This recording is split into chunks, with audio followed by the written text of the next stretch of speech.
हाँ, past adjustments का ये थर्ड क्वेश्चन है जो मैं आपको समझा रहा हूँ। ठीक है। इसमें लिखा है A and B are partners in a firm sharing profit and losses in the ratio of 3:2।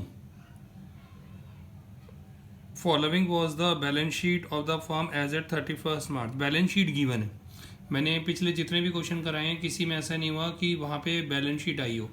ये पहला क्वेश्चन है जिसके अंदर बैलेंस शीट आ रही है फर्म की। ठीक है। इसमें कैपिटल अकाउंट दे रखे हैं, सन्डी एसेट दे रखे हैं। प्रॉफिट जो है क्वेश्चन में लिखा है profit ₹30,000 for the year ended 31 March 2018 what divided between the partners without allowing interest on capital at the rate of 12% per annum and salary to A at the rate ₹1,000 per month. During the year, A withdraw 10,000 and B withdraw 20,000. Pass an adjustment entry. अच्छा, इसमें इन लोगों से क्या गलती हुई है कि जो इसमें लिखा हुआ है एक जगह profit for 30,000 for the year ended, ये लिखा हुआ है ना। उसके बाद लिखा है what divided between the partners without allowing, ये ठीक है, without allowing interest on capital at the rate of 12% per annum and salary to A. यानी ये दो चीज़ें जो हैं वो लिखना भूल गए। एक इंटरेस्ट ऑन कैपिटल लिखना भूल गए और दूसरा जो है ए को ए की सैलरी जो वो लिखना भूल गए। अगर ऐसा हुआ है तो उस कंडीशंस में इनके बीच में जो प्रॉफिट या लॉस की डिवीज़न हो गई है वो गलत हो गई है। उस प्रॉफिट या लॉस की डिवीज़न को हमें सही करना पड़ेगा। ठीक है। तो सबसे पहले वही जनरल एंट्री जो है उसके लिए फॉर्मेट बना के छोड़ देंगे, लेकिन इसमें जो एक चीज़ अलग है वो मैं पहले आपको समझा दूँ। वो ये कि इसके अंदर क्लोजिंग कैपिटल दे रखी है। क्लोजिंग कैपिटल इसलिए क्योंकि इसमें बैलेंस शीट दे रखी है और बैलेंस शीट के अंदर जो कैपिटल होती है वो क्लोजिंग कैपिटल होती है। और इनसे जो गलती हुई है वो इंटरेस्ट ऑन कैपिटल की हुई है। ठीक है। और इंटरेस्ट ऑन कैपिटल जो होता है वो ओपनिंग कैपिटल पे निकाला जाता है। तो सबसे पहले जो है वो आपको ओपनिंग कैपिटल इसमें कैलकुलेट करनी पड़ेगी। जब ओपनिंग कैपिटल आ जाएगी तो फिर उसके ऊपर इंटरेस्ट निकाला जाएगा। ध्यान रखिए, मैंने कहा है कि इन्होंने जो गलती करी है वो इंटरेस्ट ऑन कैपिटल की करी है और सैलरी की करी है। इंटरेस्ट ऑन कैपिटल जो होता है वो ओपनिंग कैपिटल पे कैलकुलेट किया जाता है। ओपनिंग कैपिटल आपके पास है नहीं, ओपनिंग कैपिटल इन्होंने वो आपको कैलकुलेट करनी पड़ेगी। क्लोजिंग कैपिटल दे रखी है, ए की 60,000 और बी की 20,000। तो ओपनिंग कैपिटल कैसे कैलकुलेट करेंगे वो देखिए पहले।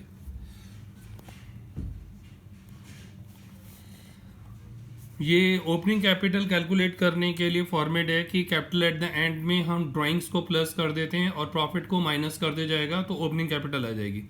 तो कैपिटल एट द एंड जो दे रखी थी इसकी वो 60,000 और 20,000 दे रखी थी। वही 60,000 और 20,000 जो है वो हम यहाँ लिख लेंगे। ए की जो है वो 60,000 है और इसकी जो है वो 20,000 है।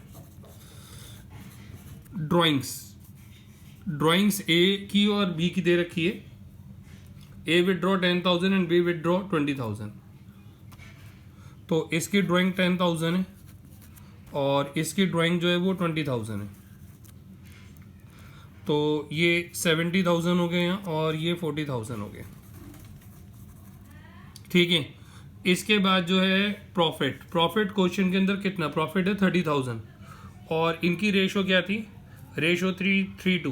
तो 30,000 है उसको 3:2 में अगर आप डिवाइड करेंगे तो 18,000 और 12,000 आएगा। 18,000 और ये 12,000। ठीक है। तो इसमें से 70,000 में से इसको माइनस करा 52,000 बच रहा आपका। इसमें से इसको माइनस करा 28,000। ये आपकी ओपनिंग कैपिटल आ गई। ठीक है। ये आपकी ओपनिंग कैपिटल आ गई। अब इंटरेस्ट ऑन कैपिटल की जो आप कैलकुलेशन करोगे वो इसी के ऊपर की जाएगी। इंटरेस्ट ऑन कैपिटल जो कैलकुलेट की जाएगी वो इसी के ऊपर। तो इंटरेस्ट ऑन कैपिटल इस पर 12% है। ठीक है। तो इस आप सबसे पहले इस आपको इस स्टेप को करना पड़ेगा। उसके बाद P&L एडजस्टमेंट अकाउंट आप बनाएंगे। Profit and loss adjustment account आपको बनाना है। ठीक है। तो यहाँ लिखेंगे आप to interest on capital A का और बी का। ओपनिंग कैपिटल थी आपकी 52,000 और 28,000। इसका 12%, यहाँ पे जो इंटरेस्ट ऑन कैपिटल दे रखा था वो 12% दिया था। 52,000 का 12% अगर आप कैलकुलेट करोगे 52 का 12%, 6240 आएगा। ठीक है, 6240। और इसी तरह 28,000 का 12% कैलकुलेट करोगे तो 3360 आएगा। 3360 12%, ये 12% निकाला 28,000 का। ठीक है, तो इसका जो टोटल है, इन दोनों का टोटल करेंगे 9600। इन दोनों का टोटल है 9600। इसके अलावा हम क्या भूले थे? सैलरी। ठीक है, सैलरी ए की सैलरी क्वेश्चन में गिवन थी 1000 पर मंथ, 1000 पर मंथ। तो यानी यहाँ पे जो होगी वो 12,000 होगी। ठीक है, ये दो गलतियां हमसे हुई थी। अब इसके अंदर क्या हुआ था कि इस साइड हमारे एक्सपेंसेस गिवन है, इंटरेस्ट ऑन कैपिटल हमारे एक्सपेंसेस हैं। ठीक है, सैलरीज हमारे एक्सपेंसेस है, इनकम हमारी कुछ है नहीं, ये सारा का सारा लॉस में ट्रांसफर हो जाएगा बाय लॉस ट्रांसफर। तो इन दोनों का टोटल जो आ रहा है वो आ रहा है 21,600। 21,600 इसे ए और बी में डिवाइड कर देंगे 3:2 की रेशो में। ए और बी में डिवाइड कर देंगे 3:2 की रेशो में। ठीक है, इसे डिवाइड करेंगे तो आएगा ये 12,960 और ये आएगा 8640 21600। ठीक है, तो आपका ये जो है P&L एडजस्टमेंट अकाउंट जो है वो तैयार हो गया। तो आपने इंटरेस्ट ऑन कैपिटल निकाला। ध्यान रखिएगा, इंटरेस्ट ऑन कैपिटल 12% का वो ओपनिंग कैपिटल पे कैलकुलेट किया जाता है। सैलरी जो है हमने ए को देना भूल गए तो वो हमने लिख लिया। ठीक है, इसके बाद जो है अब हम लोग एनालिसिस टेबल यानी कि एडजस्टमेंट टेबल बनाएंगे। तरीका वही रहेगा जैसे हमने पहले किया था। इधर इस साइड दो आइटम है, इंटरेस्ट ऑन कैपिटल और सैलरीज, इसको यहाँ उतार लेंगे। इंटरेस्ट ऑन कैपिटल और सैलरी वो यहाँ पे जो है डेबिट साइड पे, इसलिए क्रेडिट साइड पे जाएगी। यहाँ पे 6240 और इसका 3360। लेकिन फॉर्म का जो है, फॉर्म की साइड चेंज नहीं होती। फॉर्म का जो डेबिट है तो डेबिट पे और क्रेडिट है तो क्रेडिट पे आएगा।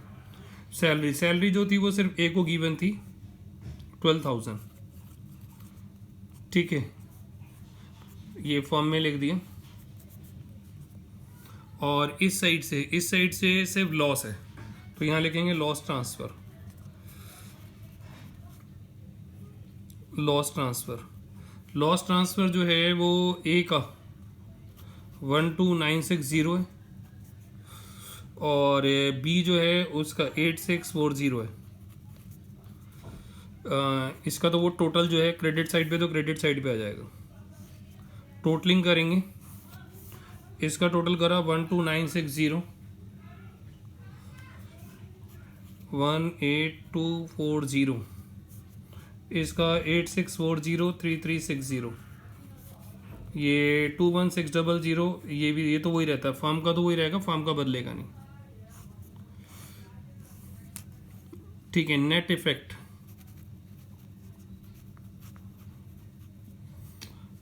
इसका चेक करें तो इसमें क्रेडिट साइड वाला ज़्यादा है। दोनों साइड का डिफरेंस निकालेंगे तो 5280 आएगा। ठीक है, क्रेडिट साइड पर इसका जो है वो डेबिट साइड पे ज़्यादा है, 5280 डेबिट साइड पे जाता है। इसका तो फॉर्म का हमेशा नील होता है, आपको पता है। तो ये जो है आपकी एनालिसिस टेबल यानी कि एडजस्टमेंट टेबल जो है वो बन गई है। ठीक है, अब इससे आपको पता लग गया कि इसमें ए जो है वो क्रेडिट होगा और बी जो होगा वो डेबिट होगा। ठीक है, जनरल एंट्री में जो है बी जो है वो डेबिट किया जाएगा। तो जनरल एंट्री कर लेते हैं इसकी। B's capital account debited to S capital account.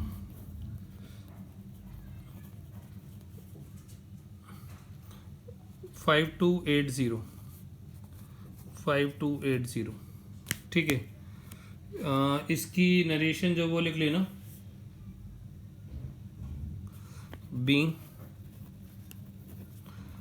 Interest on capital and salary to A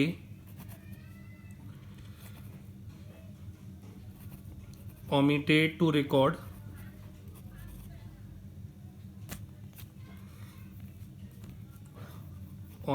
record now adjusted.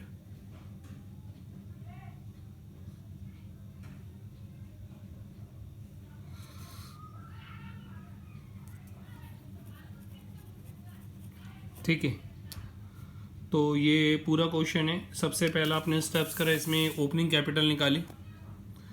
ठीक है, ओपनिंग कैपिटल आपने क्यों निकाली? क्योंकि उसका रीज़न ये था कि क्वेश्चन के अंदर जो है बैलेंस शीट दे रखी थी, और बैलेंस शीट में जो कैपिटल दे रखी होती है वो क्लोजिंग कैपिटल होती है। ठीक है, और इसमें आप इंटरेस्ट ऑन कैपिटल को लिखना भूल गए थे और सैलरी को लिखना भूले, लेकिन इंटरेस्ट ऑन कैपिटल जो कैलकुलेट होता है वो ओपनिंग कैपिटल पे होता है, इसलिए ओपनिंग कैपिटल की रिक्वायरमेंट थी। तो सबसे पहले ओपनिंग कैपिटल निकाली। ओपनिंग कैपिटल निकालने के बाद फिर हमने profit and loss adjustment account बनाया। इसमें जो इंटरेस्ट ऑन कैपिटल निकाला गया वो ओपनिंग कैपिटल पे 12% निकाला गया। सैलरी ए की गिवन थी 12,000, तो 1,000 पर मंथ, तो टोटल हो गई 12,000। अब ये दोनों जो हमारे एक्सपेंसेस हैं, हमारी इनकम कुछ नहीं है, तो पूरा का पूरा जो वो लॉस हो गया, उस लॉस को हमने ए और बी का जो प्रॉफिट शेयरिंग रेशो था, ए और बी का प्रॉफिट शेयरिंग रेशो जो था वो 3:2 था, उसमें हमने इसको ट्रांसफ़र कर दिया। और उसके बाद जो है उसके अकॉर्डिंगली जो है फिर हमने एडजस्टमेंट टेबल जो है वो बना ली। एडजस्टमेंट टेबल से हमें पता लग गया कि ए जो है वो क्रेडिट और बी जो है वो डेबिट होगा। ठीक है, तो पूरा जो क्वेश्चन है वो आपको ध्यान से समझना है कि कैसे कैसे उसको सॉल्व किया गया है, और ये भी समझना है कि इस क्वेश्चन के अंदर जो है वो हमने ओपनिंग कैपिटल जो है क्यों कैलकुलेट करी है। ठीक है, इस तरह के और भी कई क्वेश्चन आएंगे जिसमें आपको ओपनिंग कैपिटल कैलकुलेट करके निकालना होगा।